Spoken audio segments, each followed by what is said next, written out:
युगों युगों की साधना, लंबी परंपरा, और हम पढ़ते रहे ग्रंथों में कि ऐसे महापुरुष होते थे। लेकिन मैं कहना चाहता हूँ, जगत गुरु चारों युगों की परंपरा तो है, लेकिन उसके बाद इस युग की भी परंपरा, जगत गुरु शंकराचार्य जी से लेकर सभी आचार्य, समय की मर्यादा है, सबका नाम ना लेते हुए उनके चरणों में प्रणाम करता हूँ। उन सब का भी दर्शन सब लोगों को सुलभ नहीं हुआ, उस समय हुआ। लेकिन आज के युग में यदि मुझे कोई कहे, कोई एक ऐसा महापुरुष जो युग पुरुष है, एक ऐसा महापुरुष जो युग आचार्य है, एक ऐसा महापुरुष जिसको भारत का सुप्रीम कोर्ट भी वंदन और अभिनंदन करता है, ये बात मैं इसलिए कह रहा हूँ, आपको मालूम है आज जो 500 वर्ष की लंबी साधना और तपस्या के बाद बलिदानियों का बलिदान, आस्थावानों की आस्था, कार सेवकों से लेकर सभी आज के कार्यकर्ताओं तक सभी संस्थाएं, उन सब के बावजूद भी केस कोर्ट में चलता रहा। लेकिन उस केस को यदि किसी महापुरुष को, किसी आचार्य का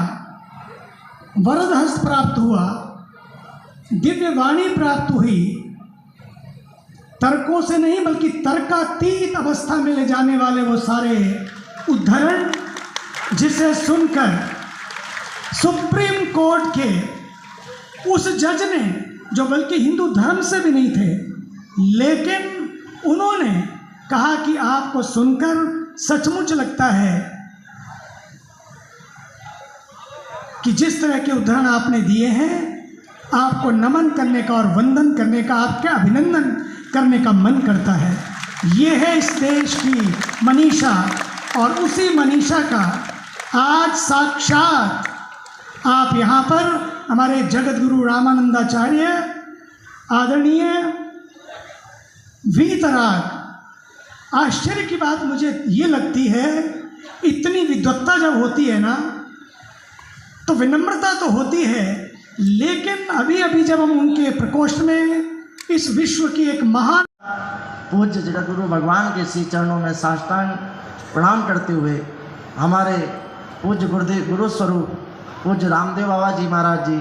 और पूज्य मुनि जी महाराज जी, दोनों महापुरुषों को प्रणाम करते हुए यहाँ पर उपस्थित सभी पूज्य चरण, उपस्थित माताएं बहनें, पूरे क्षेत्रवासियों को मैं प्रणाम करता हूँ, क्योंकि आप सब हमारे गुरु भाई रामचंद्र दास जी महाराज जी की जन्मभूमि के हैं। इसलिए मेरा कर्तव्य है कि आपको प्रणाम करना है कि इस भूमि ने ऐसे एक सूर्य और चंद्र को दिया। मैं पुनः श्री जगतगुरु भगवान के चरणों में प्रणाम करते हुए अपनी वाणी को विराम देता हूँ।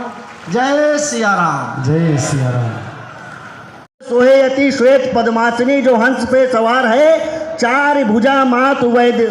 भुजाधारी मातु वैदिक ऋचा से पूर्ण, घट घट व्यापिनी की महिमा अपार है, सत रज तमो गुण तीनों से है परिपूर्ण, विद्या और बुद्धि की तो सींचती फुहार है, ऐसी शुभमयी दयामयी प्रदायिनी से